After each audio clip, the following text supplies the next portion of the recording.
प्यारे भक्तों, आज मैं आपको श्री शिव पुराण का द्वितीय खंड का 16वां अध्याय सुनाने जा रही हूँ। आशा है आप ध्यान पूर्वक सुनेंगे। पहले मैं आपको शिव भजन की 2 लाइनें सुनाऊंगी। उसके बाद शिव पुराण का तृतीय खंड का 16वां अध्याय सुनाऊंगी।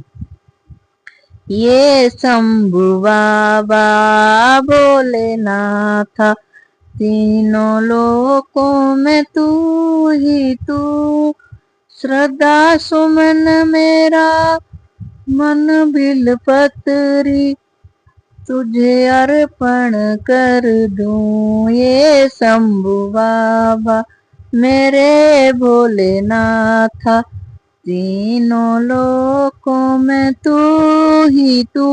ओम नमः शिवाय। 16वां अध्याय। ब्रह्मा जी ने कहा, हे नारद, अब मैं दूसरे प्रकार के शिव जी के विवाह का विस्तार पूर्वक वर्णन करता हूँ।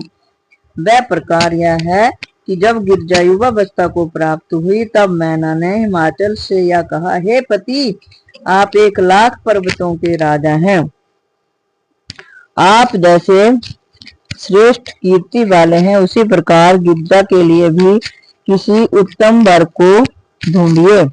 हे स्वामी, हमारे पुत्र तो 100 हैं, परंतु कन्या केवल एक ही है। इसके श्रेष्ठ भविष्य के हेतु हमें अच्छी से अच्छी जगह इसका विवाह करना चाहिए। हिमाचल ने उत्तर दिया, हे प्रिय, तुम निश्चिंत रहो, जो वर श्रेष्ठ होगा उसी के साथ हम गिरजा का विवाह करेंगे। हे नारद, इतना कहकर हिमाचल अपनी राजसभा में आए और मंत्रियों से विचार विमर्श करने के उपरांत अपने पुरोहित से, हे पुरोहित जी, आप गिरजा के लिए कोई योग्य वर ढूंढने की कृपा करें। हिमाचल की बात सुनकर पुरोहित सर्वप्रथम इंद्रलोक में गए। वहां इंद्र की सुंदरता को देखकर उन्हें अत्यंत प्रसन्नता हुई और उनसे गिरजा के विवाह की चर्चा छेड़ी। उसे सुनकर इंद्र ने उत्तर दिया, ये पुरोहित, गिरजा ने तो शिव जी के लिए अवतार ग्रहण किया है। तुम ऐसी बातें करके हमें नरकगामी क्यों बनाना चाहते हो? इंद्र के वचन सुनकर पुरोहित अग्निलोक में गए। वहां भी उन्हें यही उत्तर सुनने को मिला। इस प्रकार वे जहां जहां भी गए, वहीं सबने गिरजा को अपनी माता अनुमान कर पुरोहित के ऊपर क्रोध किया।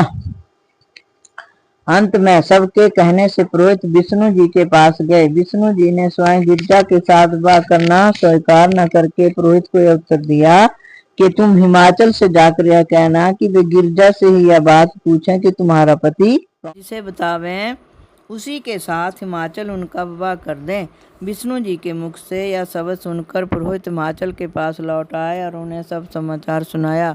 समाचार पाकर गिरजा अत्यंत प्रसन्न हुई। ओम नमः शिवाय। प्रिय भक्तों, अगर आपको मेरी यह वीडियो अच्छी लगी हो तो कृपया मेरे चैनल भक्ति ज्ञान को सब्सक्राइब कीजिए और मेरी गलतियों को क्षमा कीजिए। धन्यवाद।